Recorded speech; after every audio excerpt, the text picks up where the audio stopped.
자, 여러분들 안녕하십니까. 이번 이야기는 정말 일본어도 잘하시고 무서운 이야기도 잘 해주시는 연어님께서 찾아와 주셨습니다. 빠르게 만나보도록 할게요.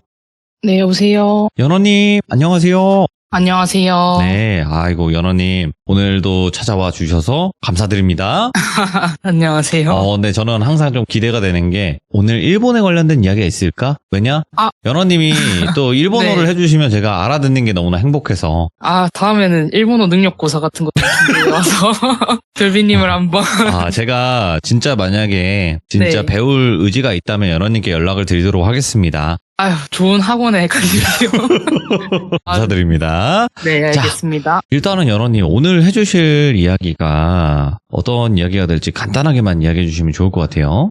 네. 저 오늘도 들려드렸었던 매증조 할머니의 다른 이야기 하나랑 오, 예. 혹시 병철이 괴담이라고 알고 계실까요? 알죠. 그거 유명하잖아요. 네, 제가 그 병철이 괴담에 그 귀신이 나왔었던 그 집을 간 적이 있거든요. 잠깐만. 그게 이제 실화 기반인 건 아는데. 네, 그 실화 속에 나오는 실제 그 집을 제가 간 적이 있기 때문에. 잠깐만. 그럼 이건 설명이 좀 필요한 게. 네. 그 형 저 병철인데요 하는 그 집인 거잖아요. 네네, 맞아요. 근데 그 글을 쓴 사람이 있었을 거예요. 최초로. 그쵸? 그 사람이랑 아시는 분인 거예요. 그럼 연어님이? 아니요, 저는 그 사람은 어떤 분이신지 제가 잘 모르는데. 네네네. 이제 제 친구 동네에서 있었던 일이고, 그게 대학가 자취방에서 있었던 일이다 보니까. 이제 그 대학교 친구들이 전부 다 그 학교를 다니는 학생들은 다 아는 거예요. 저 집이 그 병철이 집이라고.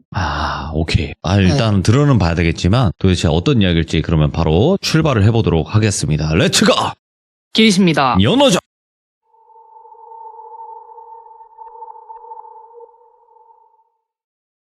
우선 첫 번째로 들려드릴 이야기는 솔직히 제가 무섭다고는 장담을 못 드리겠어요. 제가 들은 이야기 중에서 그냥 가장 믿을 수가 없는 이야기이기도 했고, 어떤 쪽에선 신기하고 또 마음이 좀 안 좋은 그런 이야기인데, 도깨비랑 좀 관련된 이야기예요. 외할머니께서 예전부터 말씀하시기를 우리나라에는 지금은 많이 없어졌지만 옛날엔 도깨비가 정말 많았었대요. 맞아요. 그렇다고 하더라고요. 네, 옛날에는 뭐 오래된 물건이나 사람이 오래오래 애착을 가지고 살아가던 물건들이 되게 많았었기 때문에 또 산도 크고 물이 맑아서 많은 도깨비들이 있었대요. 근데 뭐 저희가 옛날 이야기 같은 것들을 듣다 보면 항상 얘기하는 게 도깨비들은 장난기가 많다던가 네. 씨름이나 내기, 술 이런 것들을 좋아한다는 이야기는 되게 유명한데 도깨비들은 양날의 검과 같대요.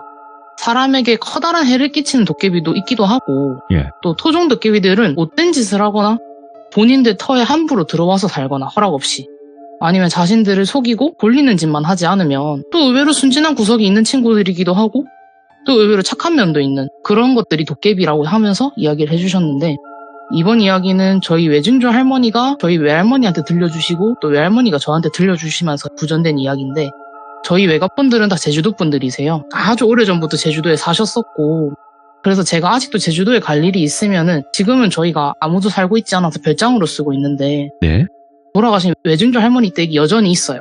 이제 해안가에 있는 되게 작은 마을인데 제 기억에서도 그냥 굉장히 어렸었을 때 한 5살 때쯤 외증조 할머니 댁을 가면 바로 앞에 등대에서 외증조 할아버지가 낚시하시고 저는 그 마당에서 진돗개랑도 놀고 또 작은 마루에서 잠도 자고 있었던 그런 기억이 있는 곳이에요.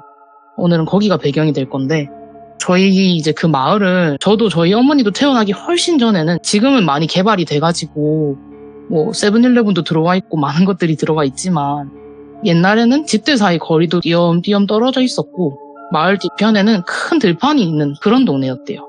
외증조 할머니는 그런 제주도 해안가의 어느 마을에서 방 2칸에 거실과 주방이 있는 집에서 7남매를 기르셨는데 이 이야기가 있었을 때 당시가 아마 저희 외할머니가 한 2살쯤 되셨을 때일 거래요. 몇십 년 전 일인데 저희 외증조 부께서는 뭐 저번 이야기에서도 제가 말씀드렸다시피 생산적인 일은 하나도 안 하시고 또 가끔은 밖으로 나도시기도 하시는 그런 좀 집안에는 충실하지 못하신 분이셨었는데 그래도 딱 하나 매일 하던 게 뭐였냐면 소한테 물을 주는 거 하나는 진짜 잘하셨대요.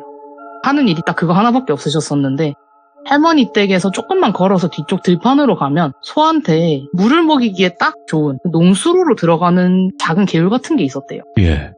증조 할아버지는 그 작은 개울가에 가서 소들을 끌고 가가지고 물도 주고 하면서 옆집 아저씨들 불러가지고 거기서 막걸리도 드시고 바둑이나 장기 이런 걸 두는 걸 정말 좋아하셨었대요.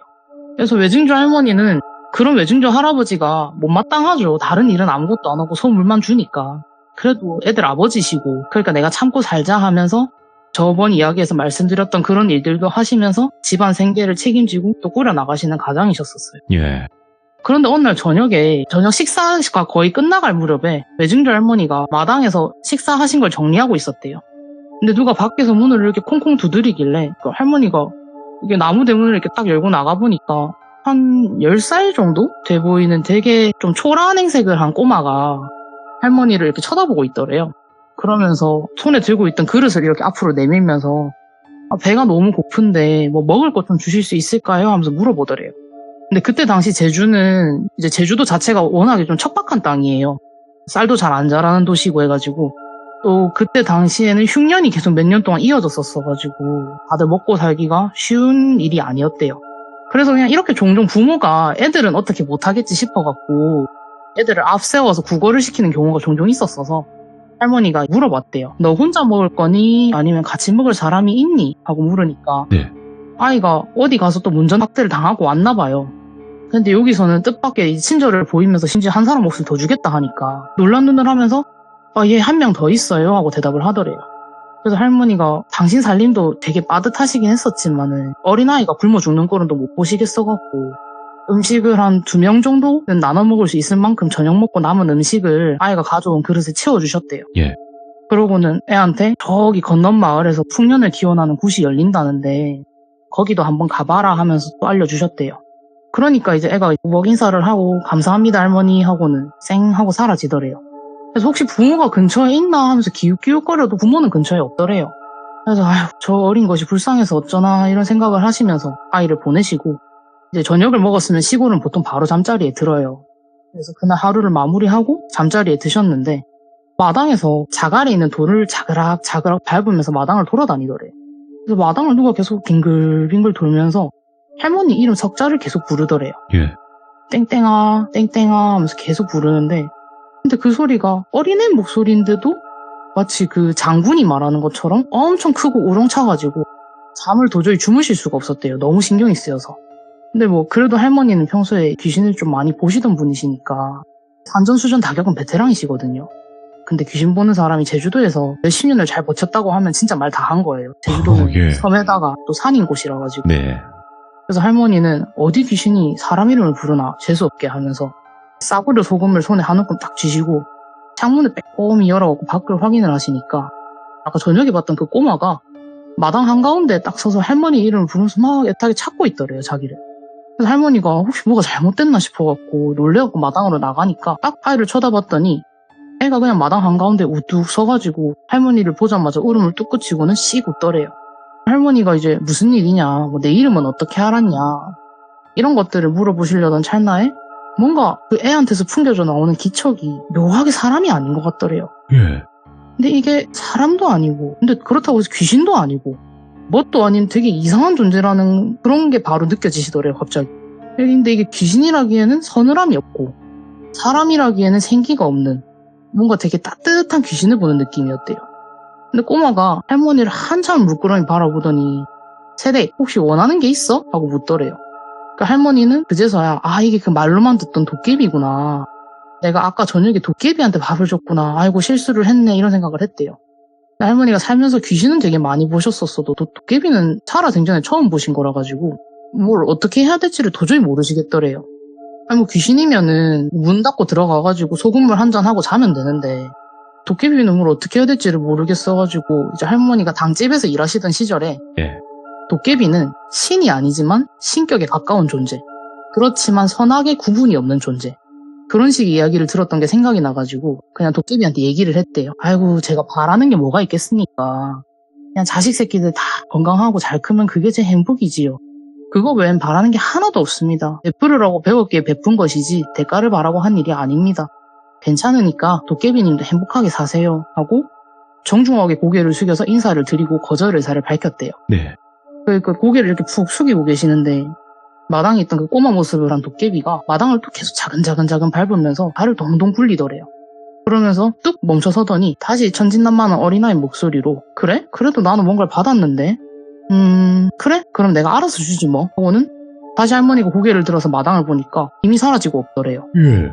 할머니는 뭘 알아서 준다는 말이지? 뭐 불길한 마음이 좀 드시긴 하셨는데 뭐 이상한 걸 가져다 줬다는 이야기들도 있으니까 그래도 도깨비가 가져다 주는 것 중에는 부라는 게 있었으니까 그래 그냥 이왕 이렇게 된 거 돈이나 한 바가지 가져다 주면 좋겠네 이런 생각을 하시면서 그냥 그날은 다시 잠에 드셨대요. 예.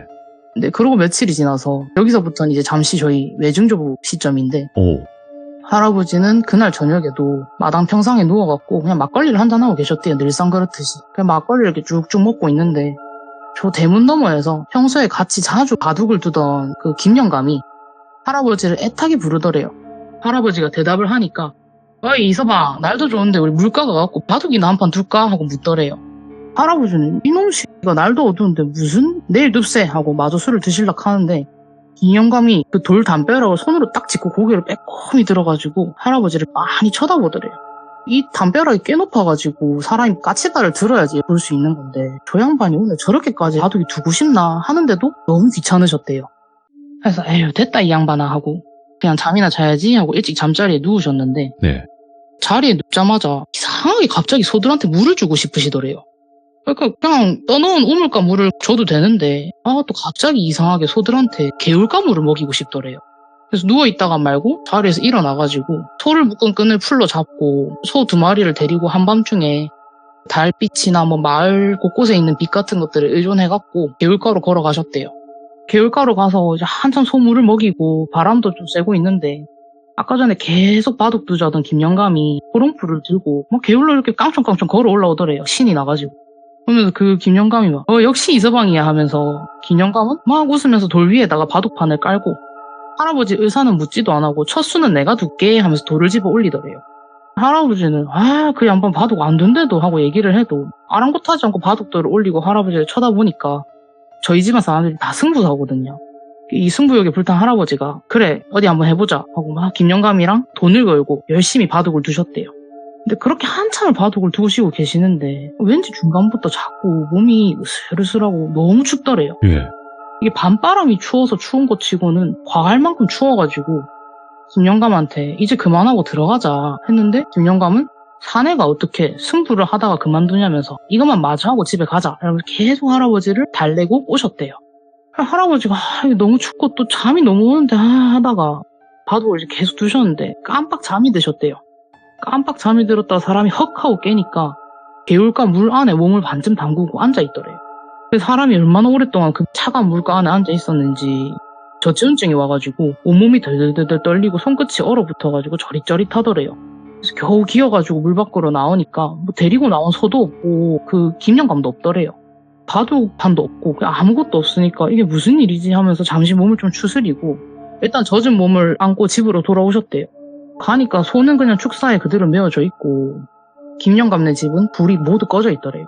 그래서 할아버지가 내가 귀신에 홀렸나 해가지고 다시 젖은 옷을 갈아입으시고 잠자리에 다시 누우셨대요. 일단 뭐 할 수 있는 게 없으니까. 그래갖고 자식들 옆에 좀 최대한 붙어갖고 누웠는데 또 대문가에서 이서방 바둑이나 한 판 두자니까 하면서 김영감 목소리로 또 할아버지를 애타게 부르더래요. 예. 할아버지가 저건 귀신이다 저거는 귀신이다 하면서 대꾸도 안 하고 다시 잠에 막 들라고 하셨는데 또 차갑고 한기가 막 들었대요. 자다 보니까. 그래갖고 아유 애들 엄마 이거 창문 좀 닫아 하려고 눈을 딱 뜨니까 그 개울가 옆에서 잠이 들어있더래요. 할아버지가 내가 지금 홀려도 단단히 홀렸구나 싶어갖고 그냥 다시 집으로 미친 듯이 뛰어가서 집 대문을 딱 걸어 잠그고 방 안에서 그냥 뜬 눈으로 밤을 지새우셨대요.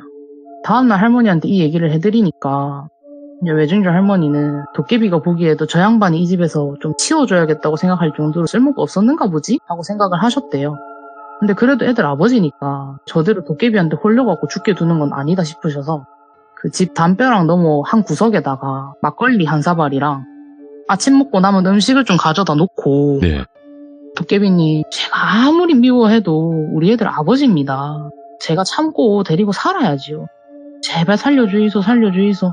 아이고 그리고 신경 써주셔서 감사합니다 하고 인사를 꼬박 올렸대요. 그 음식은 다음날 아침에 치우시고 그 후에는 외증조부도 괜찮으시고 아무 일도 없으셔가지고 그냥 그런가 보다 이제 도깨비가 다시 돌아갔나 보다 생각을 하고 아주 오랫동안 그 일을 새까맣게 까먹으셨대요. 그러다가 어느 날 할머니가 방에서 낮잠을 주무시고 계셨는데 예.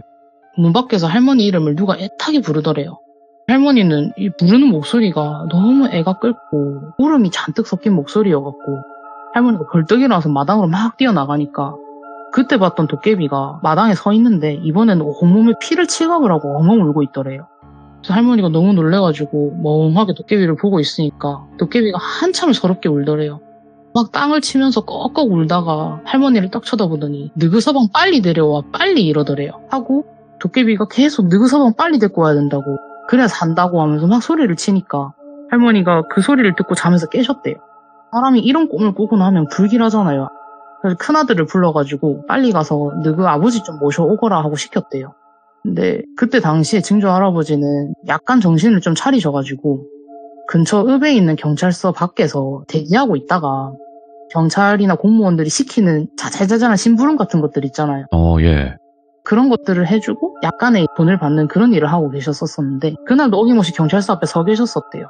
근데 갑자기 큰아들이 이렇게 대뜸 찾아와가지고는 아버지, 어머니가 빨리 댁으로 오시래요 하고 데리고 막 갈라 하니까 할아버지는 생전 그런 적 없던 양반이 왜 그러지 싶어갖고 평소 같았었으면 됐다 내 이거 일 끝나고 한 잔 더 하고 갈 거다 뭐 나중에 간다고 전해라 라고 하셨을 텐데도 그냥 그날은 아무 말도 안 하고 그냥 순순히 큰아들을 따라서 댁으로 돌아가셨대요. 예. 그리고 이제 할머니가 그 도깨비 꿈을 꾸신 날이 그리고 할아버지를 모시고 온 날이 제가 말씀드리기 좀 조심스럽긴 한데 1948년 4월 3일이었대요.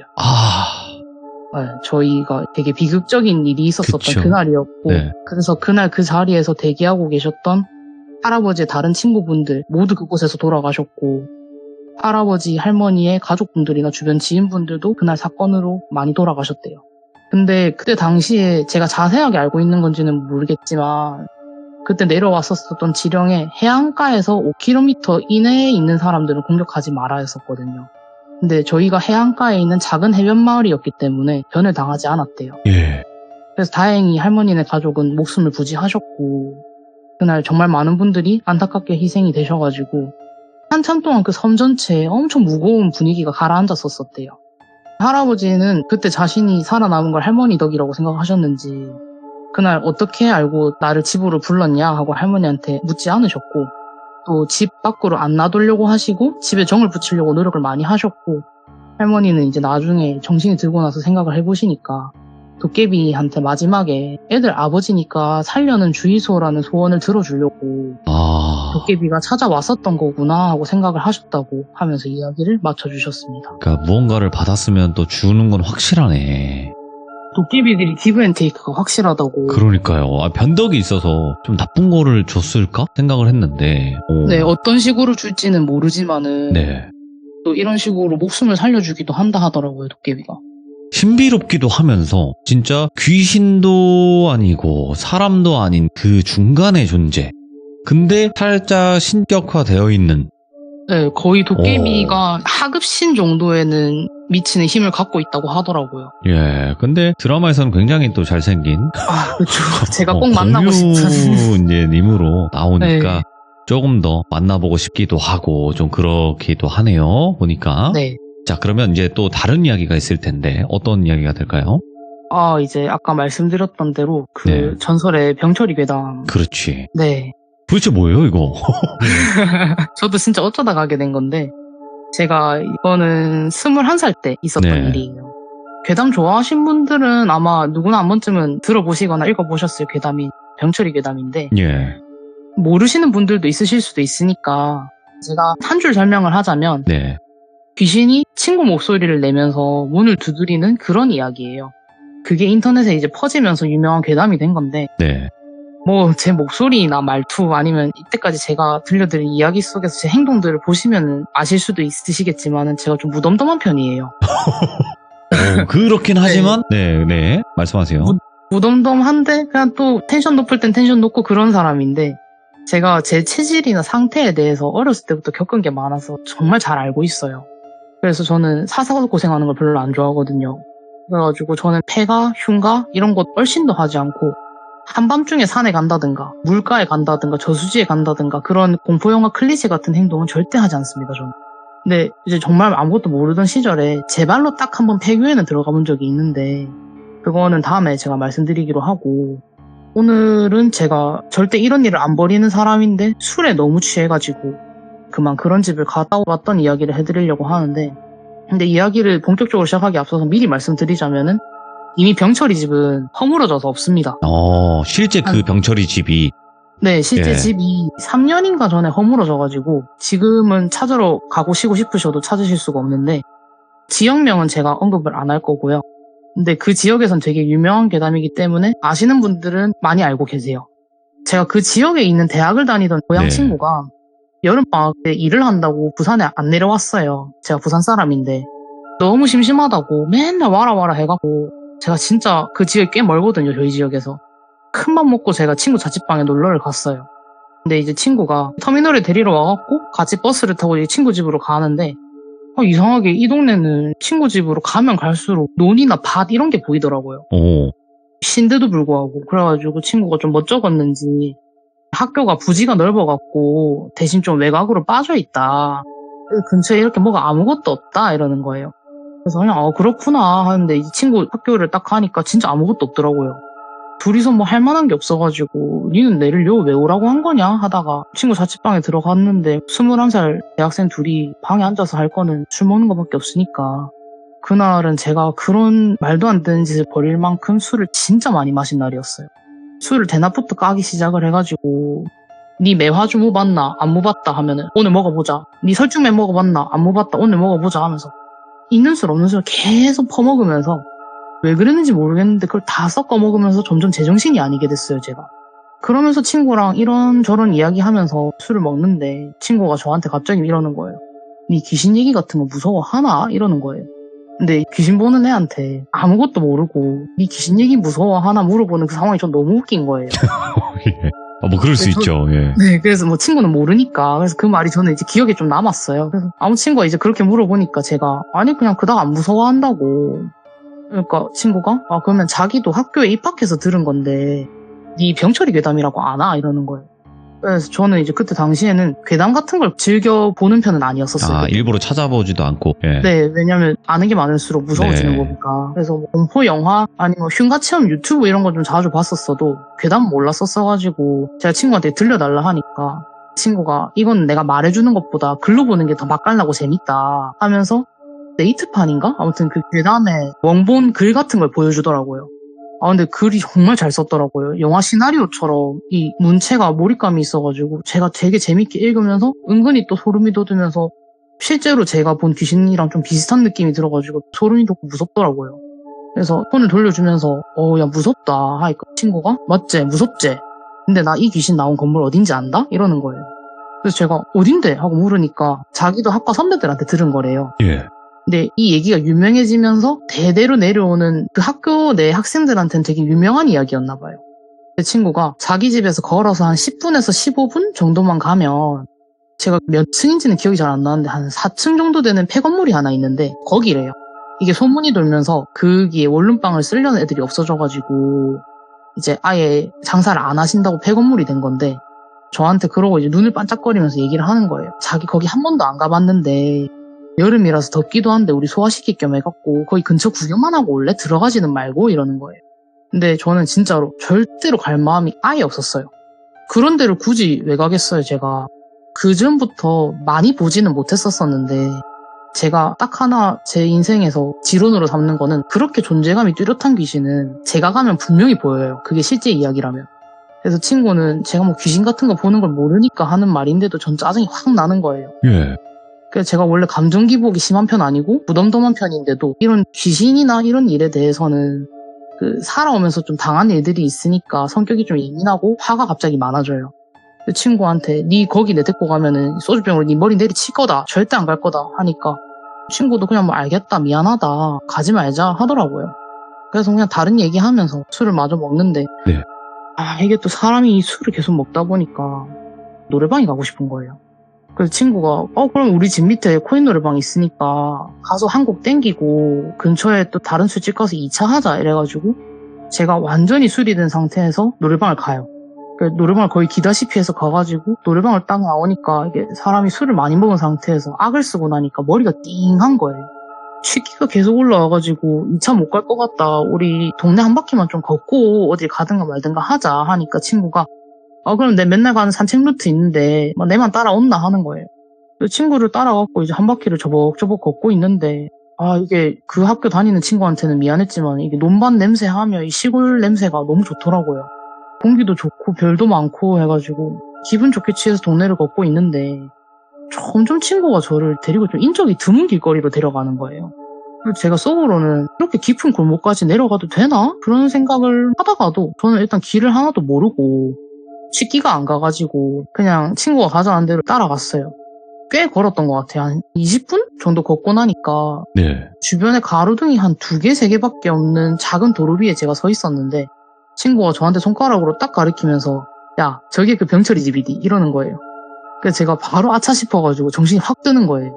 진짜 술을 많이 들이부었는데도 여기까지 걸어오는 동안에도 좀 잘 안 깨서 알딸딸했었었는데 제가 지금 뭐 앞에 서 있는지를 알고 나니까 약간 깨는 거예요.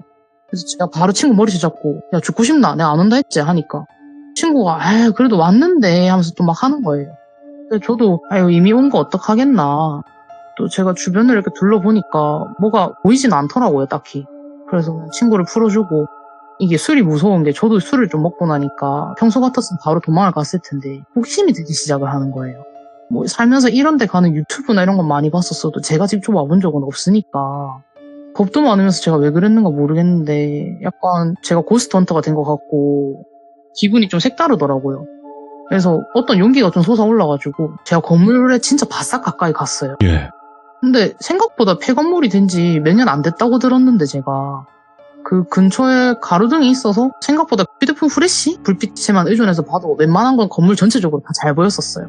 그 파란 색깔 슬레이트 지붕 같은 게 있었던 것 같고 여기저기 창문도 좀 깨져 있고 건물 전체가 외벽이 색도 좀 바래 있고 그 창문 너머로 창문이 깨져 있으니까 보이잖아요, 방 안이.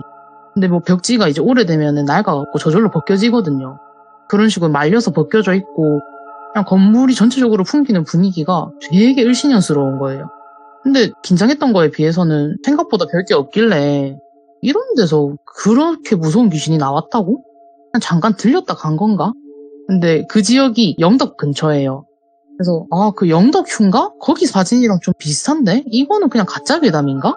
뭐 그냥 이런 생각들을 하면서 술김에 용기가 생겨가지고 친구랑 더 가까이 가서 근처를 둘러봤어요. 친구는 또 근데 그 와중에 눈치가 없고 걔가 진짜로 어떤 걸 느끼는 힘 이런 것도 아무것도 없어요. 제가 약간 화가 나 있었는데도 불구하고 옆에서 막 야 이거 우리 막 공부 특집 찍는 것 같지 않냐 뭐 이런 시답잖은 소리만 하니까 제가 더 화가 나가지고 반응을 안 해줬어요.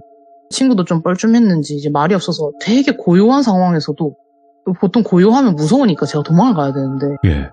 계속 겁이 안 나는 거예요. 저 건물을 보는데 건물 주변을 계속 둘러보다가 문을 이렇게 딱 보게 됐는데 그 이야기에서 병철이가 그 후배잖아요. 그 후배가 1층에서 계단에 선배 집을 보고 선배한테 소리를 질렀다라는 묘사가 된 부분이 있었었는데 예. 제가 보기에는 이 계단이 그 계단이구나 싶은 거예요. 오호. 그걸 가만히 보다가 근데 제가 아까 말했잖아요. 평소 같았었으면 도망갔을 거라고. 그걸 보는데 한번 올라가 볼까? 이 생각이 드는 거예요. 네. 근데 한 발 딱 디디니까 갑자기 소름이 쫙 돋더라고요. 그래서 안 되겠다 싶어가지고 이렇게 뒤로 물러나서 친구한테 그냥 야 우리 저 딴 데 가갖고 담배나 한 대 피고 집에 가자. 친구랑 둘이서 담배를 피는데 아까 그 계단을 밟은 다음부터 제가 계속 기분이 좀 이상한 거예요. 제가 기운을 좀 타는 편이기는 하니까 뭐 당연히 그런 폐건물에다가 또 한밤중에 빛도 잘 없는 논밭에 서 있으면 오싹오싹한 건 당연한 거라 가지고 아까부터 조금씩 그 척추가 저린 느낌이 드는 거는 그냥 제가 무시를 했었어요. 이거는 이제 그냥 원래 표준 값이다 하면서 있었었는데 이게 점점 그 오싹한 수준을 좀 넘어서가지고 천천히 누가 좀 제 몸을 이렇게 더듬거리는 느낌? 그런 게 들길래 처음엔 제가 너무 무서워가지고 착각을 하는 건가 했는데 그때가 이제 여름이었었어가지고 네. 제가 반팔에 반바지 그리고 맨발에 슬리퍼를 신고 있었어요.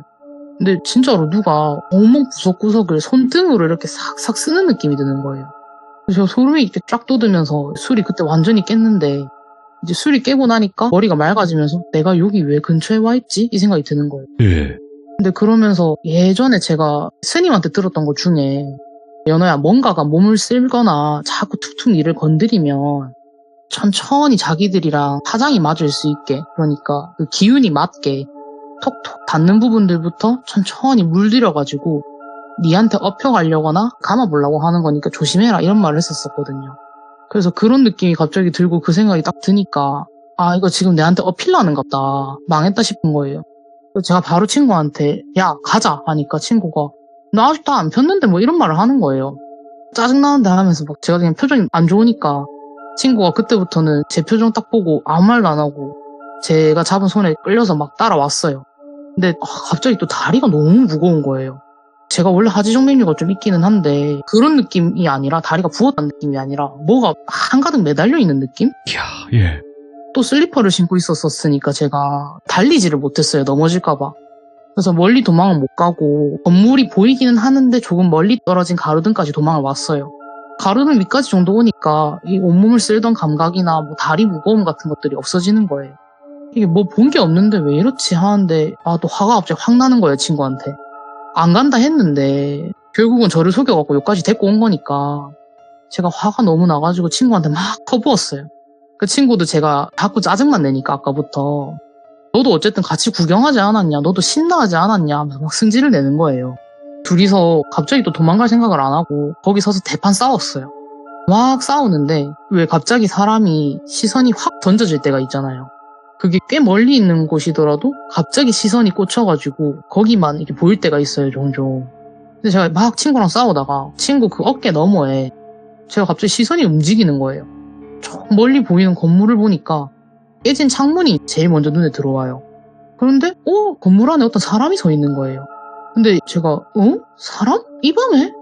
그것도 저 폐건물 안에? 병철이 집 안에? 하고 저도 모르게 시선을 못 떼고 보고 있었어요. 원래 그런 건 보자마자 시선을 떼야 되는데.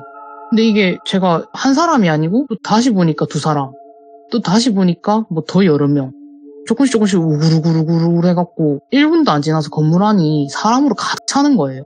조금 있으면 약간 좀 물 새는 것처럼 사람이 넘쳐 흘러가고 창문 밖으로 나올 정도로 이게 사람이 서 있는 게 아니라 빼곡하게 안에 차 있어요. 천장까지 사람들이 밀어 올려져 가가지고. 그것들을 보니까 제가 머리가 갑자기 너무 아프고 귓구멍도 아픈 거예요. 그런 적은 처음인데. 귀도 너무 아프고 혈압이 올라가지고 눈알이 빠질 것 같은 거예요. 근데 제가 시선을 아래로 이렇게 내리까니까 얘네들은 또 왜 아까 못 봤지 할 정도로 논밭에 몇 개가 이렇게 앉아 있더라고요. 앉아갖고 저희를 쳐다보고 있는 거예요. 그래서 와 이게 뭐 됐다 해갖고 여기 더 있으면 내 오늘 어떻게 될 수도 있겠다 싶어서 바로 친구한테 나 너무 무서우니까 빨리 가자. 그러면 그냥 제가 친구 버리고 그냥 먼저 뛰었어요. 의리 같은 거 생각 안 하고. 그러니까 제가 먼저 뛰니까 친구도 놀래갖고 따라서 뛰더라고요. 둘이서 미친 듯이 뛰었어요. 미친 듯이 뛰어갖고 거기서 한 10분 정도 뛰면 사람 있는 길거리거든요. 그래서 한참을 뛰어가가지고 이제 사람들이 좀 다니고 있는 길거리에 가서 어떤 마트에 들어갔어요. 마트는 밝고 노래도 나오고 하니까 오싹함이 좀 가시고 제가 그래서 좀 덜 예민해져서 친구한테 아까 화내서 미안했다고 사과를 하니까 친구가 저한테 근데 네 아까 뭘 봤길래 그렇게 비명을 지르면서 도망을 갔냐 하는 거예요. 제가 솔직하게 말할 순 없으니까 예. 그냥 뭐 그 건물이 창문도 깨져 있고 하니까 좀 분위기가 이상해서 무서워서 그랬다 하니까 친구가 갑자기 엥? 그 건물 창문 다 멀쩡하지 않았냐고. 나는 생각보다 너무 그냥 평범한 건물이어가지고 실망했다 이러는 거예요. 그래서 제가 장난치지 말라고 창문 거의 대부분 다 깨져 있었고 멀쩡한 데 없었다고 안에 보니까 벽지도 다 나와 있고 건물도 색이 바래 있더라 하니까 친구가 아니다 거기 창문도 다 멀쩡했고 건물도 그냥 건물이었다 뭐 상한 데가 아무 데도 없었다 이러는 거예요. 친구도 저도 근데 이제 부산 여자들이다 보니까 한성깔 해가지고 언쟁이 좀 났었었는데 밤도 늦었고 하니까 제가 방금 가서 본 것들도 있고 해서 다시 갈 자신은 당연히 없죠.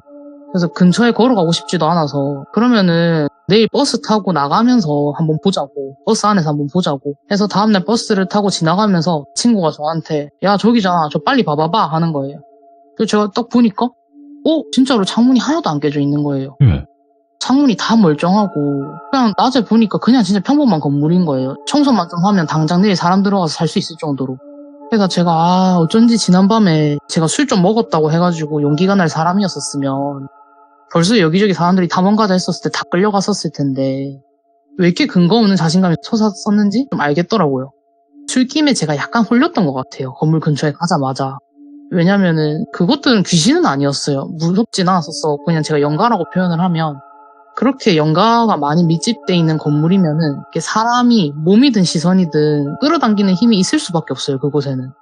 저는 그때 친구한테는 솔직하게 다 말을 못하니까 그냥 아이고 내가 술이 많이 돼서 그랬는가 보다 하면서 웃어 넘기고 친구한테는 그래도 내가 어젯밤에 헛것을 좀 본 것 같아서 근처에 니 안 가는 게 좋겠다. 다시는 가지 마라 하고 경고를 하고 저는 다시 제가 사는 곳으로 내려왔는데 몇 년 후에 친구랑 다시 그 얘기를 했어요. 예. 그러니까 친구가 뭐 그때 그 건물 터널 짓는다고 무너뜨렸다고 이제는 없다 이런 얘기를 해주는데 제가 드는 생각은 제가 본 거는 그 괴담 속 귀신은 아니었어요. 그 머리만 떠 있다는 그 귀신은 아니었는데 네. 그 건물 안에 있던 귀신들은 양이 많았던 거지 흉가까지는 아니었어요. 그냥 많은 것들이 있었던 거지. 그냥 그 학교 부지가 보니까 옆에 강도 있고 산도 있고 하다 보니까 좀 그냥 갈고리 영가들이 그냥 거기 다 같이 모여서 사는 느낌이었는데 근데 그때 그 안에 그 영가들이 정말 많았었었는데 그 집을 부쉈다고? 그러면 걔네는 이제 다 어디 갔을까? 뭐 이런 생각을 하면서 병철이 집에서 이야기는 끝이 났죠. 그러니까 이야기가 병철의 괴담이랑 뭐 이어진다 이런 개념이 아니라 그 현장을 갔을 때 어떤 귀신이 있었을까였는데 그 네. 이야기에서 묘사됐던 귀신은 보이지는 않았고 그냥 귀신의 수만 많았다라는 거잖아요. 네네네. 근데 연호님께서 말씀해 주신 게 어느 정도 공감이 되는 게 뭐냐면 저는 귀신을 볼 수는 없지만 예전에 저도 이제 글로 무서운 이야기들을 즐길 시절에 인천 용현동 굴다리 다방 이야기라고 있어요. 근데 굴다리 다방 이야기 그거 사진이 있거든요. 그 이야기는 지나가다가 그 건물을 봤는데 괜히 너무 오싹한 거예요. 더 그 괴담에서 봤던 맞아요. 그 건물이니까. 네, 얘기가 있으니까. 그러니까요. 근데 그 막 저기 있겠지? 뭐 저기 있겠지? 이런 생각이 들었던 기억이 있는데 아마 네. 그거 플러스 귀신을 더 보셨던 그런 더 섬뜩함이 있지 않았을까 생각을 해요. 네. 아우 연어님 진짜 첫 번째 이야기 두 번째 이야기 완전 결이 달랐지만 너무나 그냥 연어님의 이야기입니다. 확실히. 감사합니다. 어떤 장르든 간에 이야기를 너무나 잘해주시는 연어님이 아닌가 생각을 합니다. 감사합니다 연어님. 네, 감사합니다. 네. 자, 연호님이 말씀하신 것처럼 제가 또 마지막에 그냥 잠시 말씀드린 것처럼 괴담이 있던 장소가 여러분들 주변에도 분명히 있을 수 있어요. 근데 그런 곳에 갔을 때 괜히 오싹함을 더 느낄 수 있습니다. 근데 그냥 그 정도만 느끼고 지나치셔야지 괜히 가가지고 어떤 행동을 한다던가 아니면 뭐 귀신에게 도발을 한다던가 그러진 않으셨으면 좋겠습니다. 감사합니다.